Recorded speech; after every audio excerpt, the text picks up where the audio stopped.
कृषी चौपाल काशी वाराणसी येथून सुरू करूया. Doctor DP. सिंग हे बायोटेक्नॉलॉजी मधील प्रमुख शास्त्रज्ञ आहेत. आपण भाजीपाला उत्पादन आणि फळ उत्पादनाच्या क्षेत्रात खूप चांगली कामगिरी करत आहोत. तर अशा परिस्थितीत शेतकऱ्यांचे योगदान वाढविण्यासाठी आणि या उपक्रमांमध्ये अधिक सहभागी होण्यासाठी संस्था काय करत आहे हे आम्ही तुमच्याकडून जाणून घेऊ इच्छितो. पहा, भाजीपाला उत्पादनात भारत जगात दुसऱ्या क्रमांकावर आहे आणि सध्या आपण 207 दशलक्ष टनांपेक्षा जास्त भाज्यांचे उत्पादन करतो आणि 11.27 दशलक्ष हेक्टरमधून आपली उत्पादकता प्रति हेक्टर सुमारे 18.5 टन आहे. हो, मी तुम्हाला सांगतो की ही संस्था 1992 मध्ये भाजीपाला प्रकल्प म्हणून स्थापन केली झाली आहे. त्यानंतर 1999 मध्ये तिच्या कामगिरी लक्षात घेता तिला भारतीय भाजीपाला संशोधन संस्थेचा दर्जा देण्यात आला. आम्ही आमच्या संस्थेचे उपक्रम आमच्या 3 विभागांद्वारे, एक प्रादेशिक संशोधन केंद्र आणि 2 कृषी विज्ञान केंद्रांद्वारे पार पाडतो. आमचे 3 विभाग म्हणजे भाजीपाला विकास विभाग, जे जास्त उत्पादन देणाऱ्या नवीन जाती विकसित करते. ते हवामान सहनशील, अनेक रोगांना प्रतिरोधक, निर्यातभिमुख आणि अधिक पोषणयुक्त असावे. भाजीपाला उत्पादन विभाग आणि त्यात काम करणाऱ्या शास्त्रज्ञांचे आपण काय करावे जेणेकरून भाजीपाला उत्पादन वाढेल, जसे की सुरक्षित शेतीसाठी, सेंद्रिय शेती, यासाठी आम्ही पाणी वाचवण्यासाठी तंत्रे शोधण्यासाठी हे करतो जेणेकरून कमी पाणी वापरले जाईल. दुसरे महत्त्वाचे क्षेत्र म्हणजे भाजीपाला संरक्षण, म्हणजेच भाज्यांवर कीटक किंवा रोगाचा हल्ला होऊ नये म्हणून आपण कोणते उपाय केले पाहिजेत. आजकाल आम्ही वैज्ञानिक कीटकनाशकांवर अधिक लक्ष केंद्रित करत आहोत, जेणेकरून कमीत कमी आमचे शेतकरी त्यांच्या रोगांचे आणि कीटकांच्या प्रादुर्भावाचे व्यवस्थापन कमीत कमी खर्चात करू शकतील. यासाठी आम्ही बायोपेस्टिसाइड्सवरती जास्तीत जास्त लक्ष केंद्रित करत आहोत. हो, आता मी तुमच्याशी बोलू इच्छिते डॉक्टर रॉय. तर जसे आपले पंतप्रधान देखील म्हणतात की आपण नवीन तंत्रज्ञानाचा वापर केला पाहिजे, तर भाजीपाला उत्पादनाच्या क्षेत्रात कोणत्या नवीन तंत्रज्ञानाचा अवलंब केला जात आहे? हे पहा, भारतीय भाजीपाला संशोधन संस्थेचा भाजीपाला विकास विभाग सध्या 42 भाज्यांवर काम करत आहे आणि मी तुम्हाला सांगू इच्छितो की भारतात 70 भाज्या पिकवल्या जातात, ज्यामध्ये आम्ही 8% भाज्यांवर संशोधन करत आहोत. ज्यामध्ये आमच्याकडे टोमॅटो म्हणजे प्रमुख, वांगी, मिरची, फुलकोबी आणि चवळी आहे, टरबूज आहे, खरबूज इत्यादी 20 प्रमुख भाज्या आहेत. त्याचप्रमाणे आम्ही अशा 22 दुर्मिळ भाज्यांची लागवड करत आहोत. आमच्या कलमी साग म्हणजे हिरव्या भाज्याप्रमाणे पोळी, बथुआ आणि तुमचे स्वाड बीन, विंड बीन, सोयाबीन, आम्ही अशा दुर्मिळ भाज्यांवर देखील काम करत आहोत. आम्ही भारतीय भाजीपाला संशोधनाचे 34 वर्ष पूर्ण केली आहेत. 34 वर्षात या विभागाने 134 प्रजाती आणि संकरित जाती विकसित केल्या आहेत. जवळजवळ 40% जाती आमच्या शेतकऱ्यांपर्यंत पोहोचल्या आहेत आणि यातील काही जाती खूप लोकप्रिय झाल्या आहेत, जसे की आमच्या टोमॅटोची काशी आपण जात, वांग्याची शंकर काशी संदेश जात, मिरचीमध्ये आपली काशी मऊ आहे, काशी अमूल्य आहे, काशी रत्न आहे आणि त्याचप्रमाणे लोबियामध्ये आपली काशी कांचन आहे, काशी निधी आहे आणि तुमच्या भेंडीमध्ये आपली काशी सासरे आहे, काशी परिक्रमा पराक्रम आहे. सर, तुमच्याकडून जाणून घ्यायचे आहे डॉक्टर सिंग, जैवतंत्रज्ञानाद्वारे या प्रजाती कशा मजबूत केल्या जात आहे. हवामान बदल होत असताना लवचिकता निर्माण करण्याचे प्रयत्न केले जात आहेत आणि आपल्याला कीटक आणि रोग उद्भवताना दिसत आहेत आणि कधी कधी आपल्याला त्यांचे उपाय समजत नाही. यामध्ये जैवतंत्रज्ञान शेतकऱ्यांना उपयुक्त आहे का? हो, बायोटेक्नॉलॉजी तुम्हाला माहितीच आहे, आमचे शेतकरी बंधू देखील, कारण बायोटेक्नॉलॉजी हे एक क्षेत्र आहे जे आजकाल खूप वेगाने प्रगती करत आहे आणि आमचे शेतकरी बंधू देखील बायोटेक्नॉलॉजीमध्ये किंवा ज्याला आपण बायोटेक्नॉलॉजी म्हणून ओळखतो त्यात रस घेतात. जर आपण याकडे अशा प्रकारे पाहिले तर हवामान बदलाच्या या युगात अनेक समस्या आहेत आणि रोग पूर्वीपेक्षा अधिक आक्रमकपणे उदयास येत आहेत. हो, म्हणून त्या रोगांचा प्रादुर्भाव कमी करण्यासाठी अशा रोगप्रतिरोधक प्रजाती विकसित करण्याची गरज आहे, ज्याद्वारे शेतकऱ्यांना कमी खर्च येऊ शकतो आणि त्यांनी वापरलेल्या रासायनिक औषधांचा खर्च कमी करता येतो. औषधांमुळे होणारे पर्यावरणीय प्रदूषण देखील टाळता येते आणि त्यासोबतच शेतकऱ्यांना त्याचा अधिक फायदाही मिळू शकतो. तर आपल्याकडे अशा प्रजाती आहेत, विशेषतः टोमॅटो, मिरची आणि भेंडीमध्ये आपल्याकडे अशा प्रकारच्या प्रजाती आहेत ज्या वनस्पतींसाठी विषाणूमुक्त आहेत आणि त्याशिवाय आपल्याकडे बॅक्टेरिया किंवा बुरशीमुळे होणारे रोग देखील आहेत. आम्ही ते सोडवण्यासाठी तयारी करत आहोत. त्यासोबतच हवामान बदल ही एक मोठी समस्या आहे, जी तुम्ही पाहत असालच की शेतकऱ्यांना नेहमीच तापमान अचानक वाढत आहे किंवा कमी होत आहे, या समस्येचा सामना करावा लागत आहे. तर ते टाळण्यासाठी उष्णता प्रतिरोधक टोमॅटो पिकासारखी उष्णता प्रतिरोधक पिके, काशी, तपसाची विविधता आहे, इथे काशी अद्भुतची विविधता आहे. आम्ही अशी पिके विकसित करत आहोत. यासोबतच तुम्ही पौष्टिक सुरक्षेबद्दल बोलला आहात. पोषण सुरक्षेमध्ये एक मोठी गोष्ट पुढे येते, ती म्हणजे बायोफोर्टिफाईड पद्धतीने काही खनिजे आहेत जी मानवी शरीराची प्रतिकारशक्ती वाढवतात. म्हणून आम्ही गाजरासारख्या पिकांच्या विकासातही गुंतलो आहोत. गाजरामधील बीटा कॅरोटीन हे एक कॅरोटीन आहे जे अँटीऑक्सिडंट म्हणून काम करते आणि आम्ही अशा प्रजाती विकसित करण्यात गुंतलो आहोत. यासोबतच लायकोपिन देखील अँटीऑक्सिडंट म्हणून काम करते आणि टोमॅटोमध्ये ते मुबलक प्रमाणात आढळते. म्हणून आम्ही लायकोपिन समृद्ध असलेल्या सर्व जाती विकसित करण्याचा प्रयत्न करत आहोत. विभाग यावर सतत काम करत आहे. चला काही शेतकऱ्यांचे प्रश्न घेऊया. हो, कोण प्रश्न विचारू इच्छिते? आम्ही शेतकरी उच्च दर्जाची बियाणे कसे मिळवू शकतो आणि आपल्या संस्थेकडून गाव पातळीवर कोणत्या प्रकारचे कार्यक्रम चालवले जात आहेत जेणेकरून आपल्याला योग्य वेळी बियाणे उपलब्ध होईल, याबाबत आम्हाला काही सांगता आलं तर सांगा. आता मी तुम्हाला सांगतो की आमच्या संस्थेच्या ज्या कोणत्याही जाती किंवा तंत्रज्ञान आहेत त्या काशी ब्रँड म्हणून ओळखल्या जातात, जो बनारसमध्ये आहे आणि ज्याला काशी देखील म्हणतात. म्हणून आमच्याकडे ज्या कोणत्याही जाती किंवा तंत्रज्ञान आहेत आम्ही काशी जोडून त्यांच्याबद्दल बोलतो आणि आमच्याकडे स्वतःचे काही यश आहे किंवा ते शेतकऱ्यांपर्यंत पोचण्याचा मार्ग आहे. आमच्याकडे शेतकरी प्रथम, अनुसूचित जमाती उपयोजना, अनुसूचित जाती उपयोजना आणि आमच्या ईशान्य राज्यांसाठी योजना असे 4 प्रमुख प्रकल्प आहेत. त्यांच्यासाठी आम्ही चांगल्या दर्जाचे बियाणे पुरवतो. आम्ही त्यांच्या शेतात प्रात्यक्षिक करतो, शेतात चाचण्या करतो आणि लागवड कशी करावी, कधी करावी आणि त्यात कोणत्या पद्धती वापरायच्या याचे तांत्रिक प्रशिक्षण देखील देतो, जेणेकरून तुमची झाडे निरोगी राहतील, त्यांना कमी आजार होतील आणि त्यांचे उत्पादन जास्त मिळेल. सर्वप्रथम मी तुमच्याकडून हे जाणून घेऊ इच्छित आहे की आपण हवामान बदलाबद्दल बोलत आहोत. आपल्याला त्यात उत्पादन तंत्रज्ञान बदलण्याची आवश्यकता आहे का आणि ते उत्पादन तंत्रज्ञान काय आहे? नक्कीच. शेतकरी हवामान बदल, तापमान वाढत असताना आणि अनेक प्रकारच्या समस्यांना तोंड देत असल्याने सर्वप्रथम तुम्हाला योग्य वाणाची निवड करावी लागेल. कारण अशा काही जाती आल्या आहेत, जसे साहेबांनी आधी सांगितले असेल की तुम्ही बदलानुसार ते घेऊ शकता. तुम्ही उन्हाळ्यातही टोमॅटो पिकवू शकता.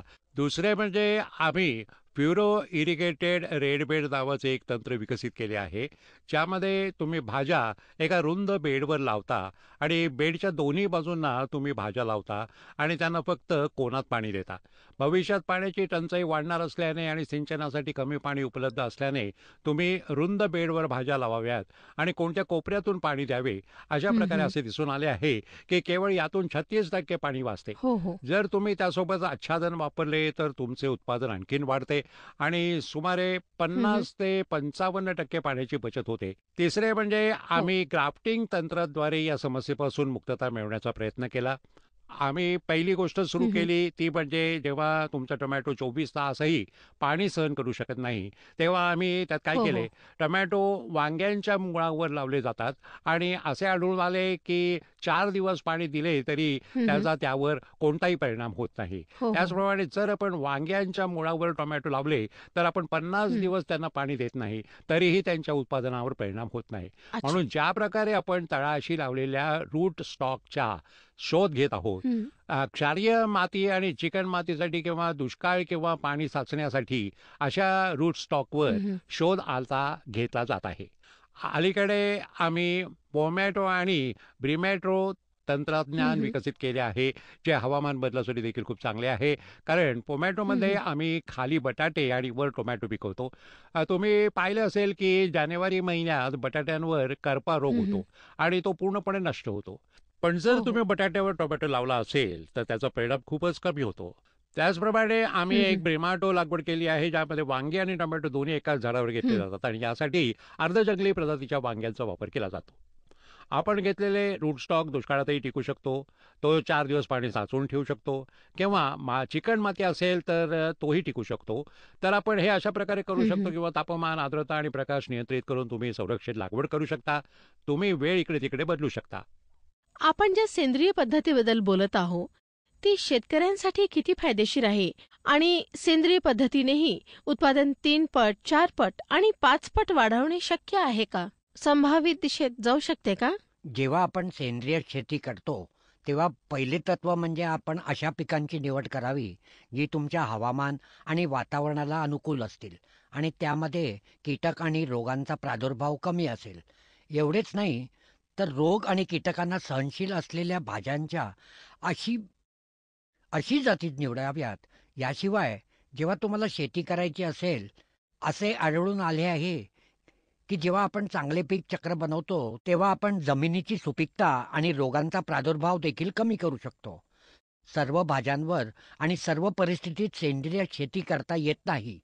संशोधनात असे आढळून आले आहे की अनेक भाज्या सेंद्रिय शेतीसाठी अतिशय योग्य आहेत आणि खूप चांगला प्रतिसाद देतात. उदाहरणार्थ, जर आपण राबी हंगामाबद्दल बोललो तर ब्रोकोली, फुलगोबी, गोबी, मुळा, गाजर, पालेभाज्यांमध्ये पालक, मेथी, झैद हंगामात कसुरी मेथी असते. भोपळा, दुधी भोपळा, चवळी ही पिके खूप चांगली उत्पादनं देतात. त्याचप्रमाणे जर आपण खरीप हंगामाबद्दल बोललो तर भेंडी, दुधी, भोपळा, चवळी ही पिकं आहेत. राजगिरासारखी ही जी सर्व पिकं आहेत आणि भाज्या देखील चांगले उत्पादन देतील. हो, हो. यासोबतच आपण हे लक्षात ठेवले पाहिजे की जर आपण पूर्व उत्तर प्रदेशातील गंगा मैदानात भाजीपाला आधारित पीक फेरपालट स्वीकारला तर मग भेंडी, वाटाणे आणि चवळी ही सर्वात चांगली पिकं फेरपालट आहेत आणि जे खूप आशादायक आहेत. आणि जर आपल्याला त्यांच्या पोषक तत्वांचे व्यवस्थापन करायचे असेल तर मग आपण सेंद्रिय इनपुट आणि सेंद्रिय खते पोषक तत्वांच्या स्वरूपात एकत्रित केली पाहिजेत. उदाहरणार्थ, जर तुम्ही सेंद्रिय शेतीमध्ये भेंडी खरेदी करत असाल तर तुम्हाला 10 ते 15 टन शेणखत लागेल. प्रति हेक्टर 3 ते 4 टन गांडूळ खत आणि 1 टन कडुलिंबाची पेंड वापरा. तसेच आमच्या संस्थेने विकसित केलेले ट्रायकोडर्मा ॲक्टिनोगार्ड आणि जर तुम्ही CRB7 वापरला तर तुम्ही प्रति हेक्टर सुमारे 100 ते 125 क्विंटल उत्पादन क्षमता मिळवू शकता. जर आपण भाजीपाला उत्पादनाबद्दल बोलतो, तर त्यात IPM ची भूमिका काय आहे आणि ते कसे वापरले जाऊ शकते? IPM म्हणजे एकात्मिक कीटक व्यवस्थापन. या तंत्रात भौतिक, रासायनिक, जैविक किंवा प्रतिरोधक वाण किंवा पीक रोटेशन अशा हो, अनेक हो. पद्धतीचा समावेश आहे. किंवा आपण असे म्हणू शकतो की काही इतर भाज्या आहेत ज्यांचा वापर आपण ट्रॅक पिके म्हणून करू शकतो. तर म्हणण्याचा अर्थ असा आहे की जेव्हा तुम्ही भाजीपाला शेतीमध्ये या सर्वांचा एकत्रित वापर करता तेव्हा रसायनांची अजिबात गरज नसते आणि रोग आणि कीटकांवर योग्य उपचार केले जातात. हो, हो. जेव्हा तुम्ही IPMची पद्धत स्वीकारता तेव्हा लक्षात ठेवा की आपण शेतकरी भाजीपाला रोग आणि कीटकांसाठी शास्त्रज्ञांनी वापरलेल्या IPM तंत्राशी जोडलेले आहेत.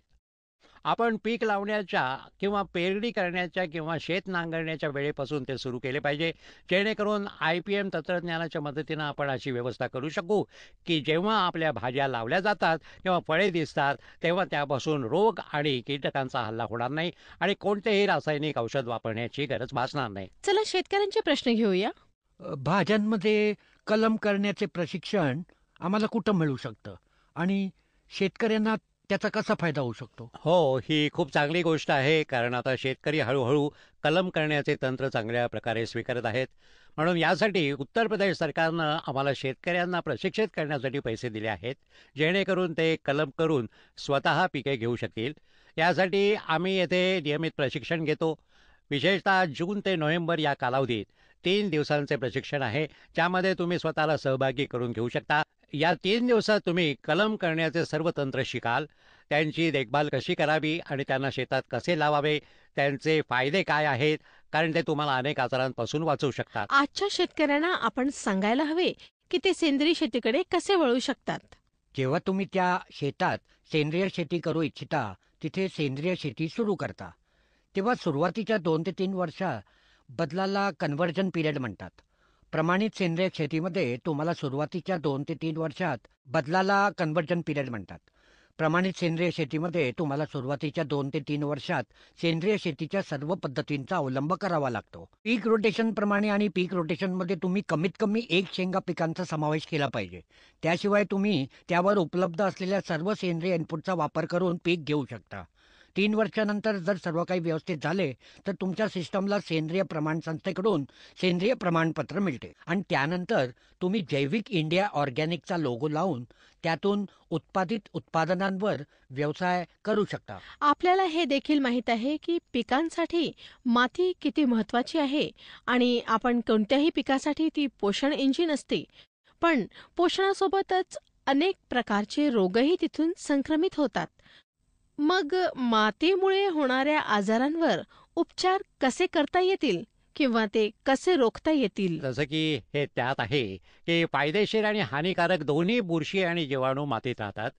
तर आता जर आपण विशेषतः भाज्यांबद्दल बोललो तर ओले कुजणे, ज्यात damping off, root rot, stem rot, fruit rot असेही म्हणतात, किंवा होमा झुलसा किंवा तुमच्या इतर कोणत्याही जीवाणूजन्य रोगामुळे विशेषतः नर्सरीमध्ये येणारा बॅक्टेरियल ब्लाईट, हे सर्व रोग मातीतून येतात आणि बुरशी आणि त्यांचे जीवाणू फक्त मातीतच टिकून राहतात. पण निसर्गाचे आणखीन एक वरदान म्हणजे मातीमध्ये काही फायदेशीर बुरशी आणि जीवाणू असतात, जे आपण प्रयोगशाळेत काढतो हम्म. आणि त्यांची संख्या वाढवतो आणि नंतर शेतकऱ्यांना मोठ्या प्रमाणात विकतो. तर त्यांच्यात सर्वात लोकप्रिय आणि संपूर्ण जगात सर्वत्र जास्त असे ट्रायकोडर्मा नावाचा एक खूप फायदेशीर प्रकार आहे. त्याच्या अनेक प्रजाती आहेत. अर्जिना विरिडी म्हणून हे सर्व ट्रायकोडर्मा बहुतेक मातीत राहतात. ते जमिनीत कुजणाऱ्या गोष्टी खातात, म्हणून त्यांचा फायदा असा आहे की जर तुम्ही ते भाज्यांमध्ये वापरत असाल, मग रोपवाटिकेत रोग असो किंवा हम्म. आपल्या मुख्य पिकाला लागवडीच्या वेळी रोग असो, कोणतेही रोग होत असतील ते जमिनीत वापरावे किंवा बियाणे शुद्ध करावे. म्हणून मातीमध्ये वापरण्यासाठी हे लक्षात ठेवणे आवश्यक आहे की ते लावणी किंवा पेरणीपूर्वी काही दिवस आधी मातीत मिसळले पाहिजे आणि लावणी किंवा पेरणी करताना बियाणे शुद्ध केली पाहिजेत. परंतु बियाणे शुद्धीकरणाच्या वेळी हे लक्षात ठेवले पाहिजे की बाजारात उपलब्ध असलेले लाल किंवा हिरव्या रंगाचे प्राईम केलेले बियाणे वापरू नयेत किंवा कोणत्याही रासायनिक औषधाने शुद्ध केलेली बियाणे ट्रायकोडर्मा बियाणे शुद्धीकरणाच्या वेळी वापरू नयेत. आणखीन एक खबरदारी घेण्याची आवश्यकता म्हणजे जेव्हा तुम्ही टोमॅटो मातीत लावता तेव्हा लक्षात ठेवा की मातीमध्ये जास्तीत जास्त सेंद्रिय पदार्थ असले पाहिजेत. मग ते सेंद्रिय पदार्थांच्या स्वरूपात असो किंवा सानियाच्या रचनेच्या स्वरूपात असो किंवा इतर कोणत्याही स्वरूपात असो, जेणेकरून त्यावर जे काही आहे ते मातीत वाढू नये. आता गोष्ट अशी आहे की ट्रायकोडर्मा व्यतिरिक्त आपल्याकडे असे काही विरोधी देखील आहेत जे जैविक नियंत्रणात वापरले जातात. जसे की हो हो. आपल्याकडे बॅसिलस सेप्टिलिस आहे किंवा कीटकांना मारण्यासाठी आपल्याकडे सायलोमायसेस, बॅवेरिया, लेकेनिसियम आहे आणि हो मॅटेरिझियम आहेत. हे सर्व मातीत देखील राहतात. ते काढल्यानंतर आपण हम्म. त्याचा वापर कीटकांवर करू शकतो, विशेषतः रस शोषणाऱ्या कीटकांवर. हे सर्व मातीत देखील राहतात. त्यांना काढून आपण कीटकांवर, विशेषतः रस शोषणाऱ्या कीटकांवर त्याचा वापर करू शकतो. हो मातीत हो. सूत्रकृमी असतात. आपण भाज्या पिकवतो, लेडी फिंगर असो किंवा व्हीप, सूत्रकृमींची एक मोठी समस्या आहे ज्यामध्ये गाठी तयार होतात. त्यासाठी ट्रायकोडर्मा प्रजाती किंवा आपल्या CRB7 बॅसिलस प्रजाती किंवा पॉसिलोमायसेस आहेत किंवा ते ऑर्थ्रोपोटॅशियम आहे. जर तुम्ही हे सर्व जैविक घटक मातीत वापरले तर सूत्रकृमीचे निदान सहज करता येते. ठीक आहे साहेब, आपण शेतकऱ्यांचे प्रश्न घेऊया. माझा प्रश्न हा आहे की सर, आजकाल सरकार नैसर्गिक शेतीवर भर देत आहे आणि आपण भाज्यांमध्ये नैसर्गिक शेती कशी करू शकतो, यामध्ये काय काय शक्यता आहेत? आजकाल भाज्यांमध्येही शक्यता आहेत. जसे की जर आपण रब्बी भाज्यांमध्ये पालक आणि मेथीसोबत मुळा आणि वाटाणे लावले तर शेतकऱ्यांना त्याचा फायदा होऊ शकतो. तुम्ही त्याच शेतात लहान पट्ट्यांमध्ये लागवड करून याचा फायदा घेऊ शकता. याशिवाय मल्चिंग खूप फायदेशीर आहे. जर आपल्याला भाज्यांमध्ये चांगला प्रतिसाद हो हो. दिसला तर आपण नैसर्गिक शेतीचा अवलंब करू शकतो. तथापि नैसर्गिक शेती ही आपली पारंपरिक शेती आहे आणि तिला प्रोत्साहन देण्यासाठी सरकारने पारंपरिक कृषी विकास योजनासारख्या अनेक योजना सुरू केल्या आहेत. या सर्वांचा वापर करून शेतकरी नैसर्गिक शेतीला प्रोत्साहन देऊ शकतात. आणि दुसरी चांगली हो आहे हो हो. ती म्हणजे त्यात कोणतेही रसायन वापरले नाही. त्यामुळे तुमच्या फळं आणि भाज्यांमध्ये कोणतेही रसायन नसतात आणि त्याचा तुमच्या आरोग्यावर कोणताही विपरीत परिणाम होत नाही.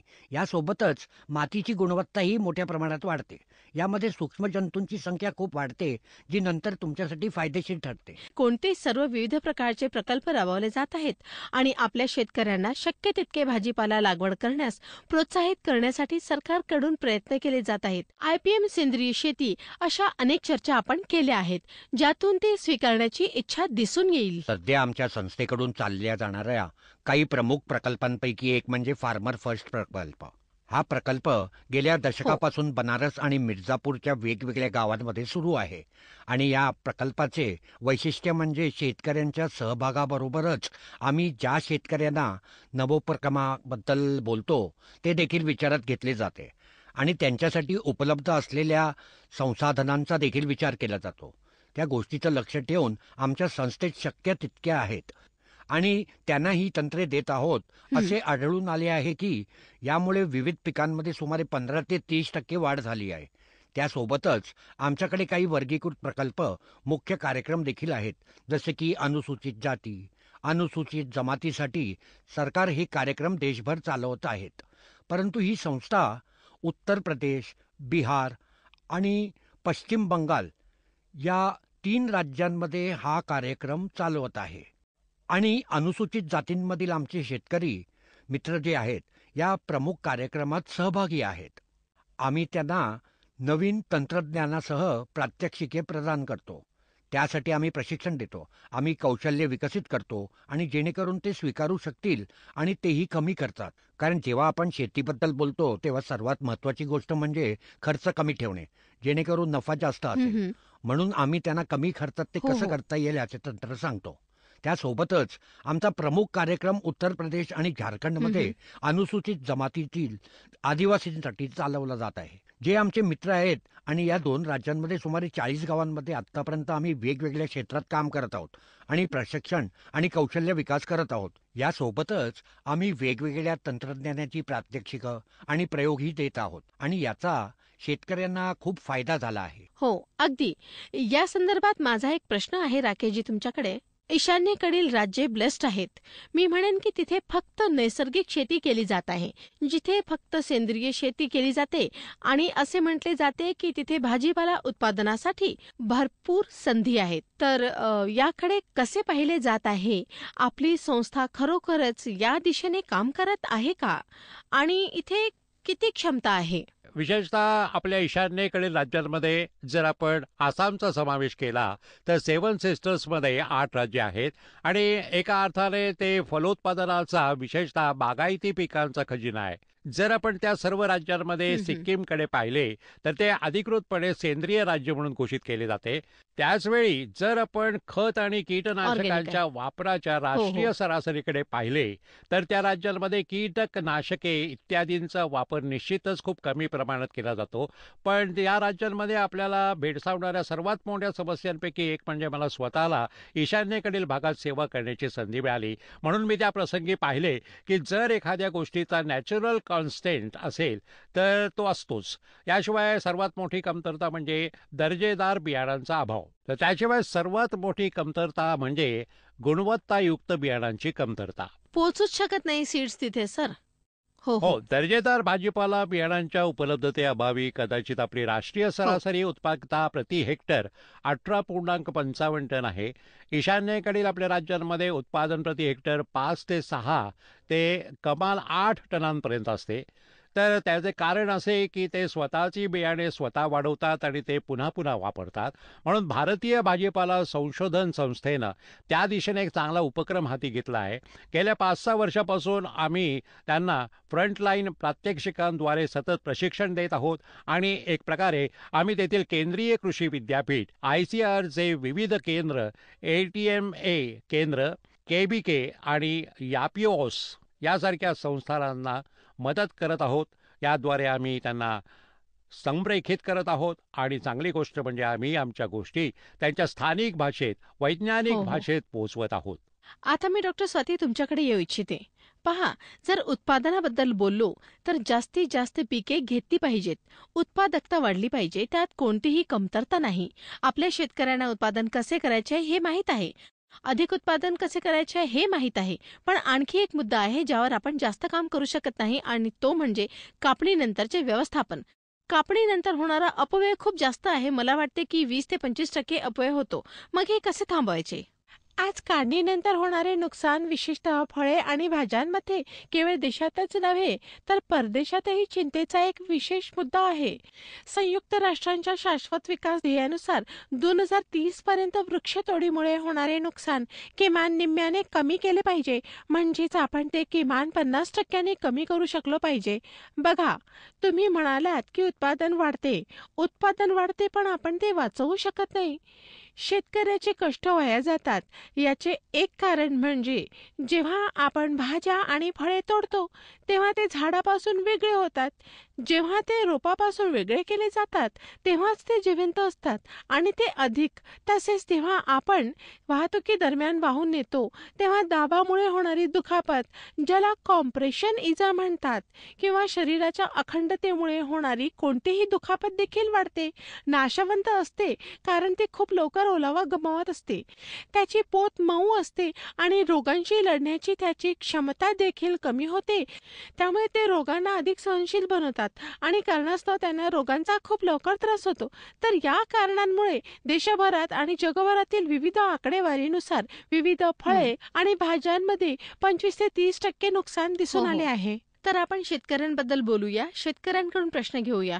कोणाला प्रश्न विचारायचे आहे? भाजीपाला क्षेत्रात कोणकोणत्या संधी उपलब्ध आहेत? जसे तुम्ही या संस्थेत आहात, आमचे या प्रवेशद्वारावरच एक केंद्र आहे ज्याला आम्ही कृषी तंत्रज्ञान माहिती केंद्र म्हणतो, जिथे शेतकऱ्यांना सर्व माहिती एकाच छताखाली दिली जाते. त्याचवेळी आमच्याकडे ABI agriculture business incubation unit आहे. ॲग्रिकल्चर बिझनेस इन्क्युबेशन युनिटला ABI म्हणून ओळखले जाते. आपण कृषी उद्योजकतेबद्दल बोलत आहोत आणि यासाठी आमचे शास्त्रज्ञ तुम्हाला योग्य मार्गदर्शन करतील. माझा पुढचा प्रश्न तुम्हाला डॉक्टर राकेश साहेब आहे. सर्वप्रथम त्यांनी हलक्या दुधाच्या भाज्या काय आहेत आणि त्यांचे फायदे काय आहेत ते समजावून सांगा. मुळात जर आपल्याला कमी वापराच्या भाज्या समजून घ्यायच्या असतील तर त्या अशा भाज्या आहेत ज्यात पोषक घटक आणि हवामानाची लवचिकता असते, परंतु त्यांना व्यावसायिक पातळी मिळालेली नाही आणि आपण व्यावसायिक व्यासपीठ गाठू शकलो नाही. तर आज आपल्याकडे एकल पीक म्हणजे जे एकल संस्कृती आहे. जर आपण काही विशिष्ट भाज्या किंवा विशिष्ट पिकांवर लक्ष केंद्रित केले तर मी पुन्हा एक उदाहरण देऊ इच्छितो. तसे मेघालय राज्यात आपल्याकडे भात आहे, जिथे आपण क्रमिक पद्धतीनं फक्त एकच पीक घेतो. तर ते असे आहे, परिसरात नेहमीच धोका असतो. जर असा कोणताही रोग आला किंवा अशा कोणत्याही कीटकांचा हल्ला झाला तर संपूर्ण पीक नष्ट होईल. तर अशा परिस्थितीत आपल्याकडे कोणता पर्याय राहील? मी निश्चितपणे यावर विश्वास ठेवला पाहिजे. पिकांमध्ये विविधता आणणे निश्चित आवश्यक आहे. म्हणून जर आपण त्या मुख्य पिकांना जोडलो आणि जर आपण कमी दुधाचे पीक देखील जोडले, ते आज व्यावसायिक पातळीवर नाही, तर शेतकरी त्यांना त्यांची मोफत पिके देखील देऊ शकतात. यासोबतच ही पिके शेतीसाठी देखील घेतली पाहिजेत आणि सर्वात चांगली गोष्ट म्हणजे या पिकांमध्ये हवामानाचा प्रतिकार खूप जास्त असतो. जे शेतकरी लहान आहे त्यांच्याकडे जास्त भांडवल नाही, ते कोणताही कारखाना उभारू शकत नाही, त्यांच्याकडे कोणतेही तंत्र बसवण्याची क्षमता नाही. त्यांच्यासाठी आर्थिकदृष्ट्या काय सूचना आहे ते त्यांच्या भाज्या आणि फळांवर प्रक्रिया कशी करू शकतात? प्रक्रियेसाठी आपल्याला निश्चितच खूप साधनांची आवश्यकता आहे. पण जर आपली उलाढाल जास्त असेल, म्हणजेच जर आपल्याला दररोज अधिक प्रक्रिया करायची असेल तर आपल्याला त्याची आवश्यकता असेल. पण जर आपल्याला लहान प्रमाणात किंवा घरी काहीतरी बनवायचे आहे तर घरी बनवता येणारे अनेक प्रकारचे प्रक्रिया केलेले पदार्थ आहेत. FPO द्वारे असे अनेक शेतकरी आहेत जे एकत्र येऊन त्यांचे ब्रँडिंग करू शकतात. उदाहरणार्थ डिहायड्रेट भाज्या घ्या. पूर्वीही घरी वाळलेल्या भाज्या बनवल्या जात होत्या. ही काही नवीन गोष्ट नाही, पण प्रक्रियेच्या दृष्टिकोनातून डिहायड्रेशन खूप महत्वाचे आहे. म्हणजे ड्राईड गोष्टी सांगा. हो, ड्राय प्रोडक्ट्स खूप लहान गोष्टी आहेत. तुम्ही ते घरी किंवा छतावरही अगदी सहजपणे करू शकता. तसे आपण ते सौर ऊर्जेचा वापर करून करतो. ते फक्त एका निश्चित वेळेत करता येते. आणि जर आपण कॅबिनेट ड्रायर सारखे छोटे उपकरण विकत घेतले तर ते चालवणे अगदी सोपे आहे आणि आपण कमी किमतीचे डिहायड्रेटेड उत्पादने बनवू शकतो. कमीत कमी 6 महिने सहज सहज साठवता येतात. यासोबतच सरकारने एका अतिशय चांगली योजना देखील आणली आहे. ती म्हणजे प्रधानमंत्री सूक्ष्म अन्न प्रक्रिया योजना. या योजनेअंतर्गत जेव्हा जेव्हा शेतकरी लघु स्तरावर उद्योग उभारतात तेव्हा त्यांना 35% अनुदान मिळते आणि 10 लाख रुपये यासाठी सरकार मदत देते. म्हणून तुम्ही उद्योग उभारू शकता किंवा ते स्वतः करूही शकता.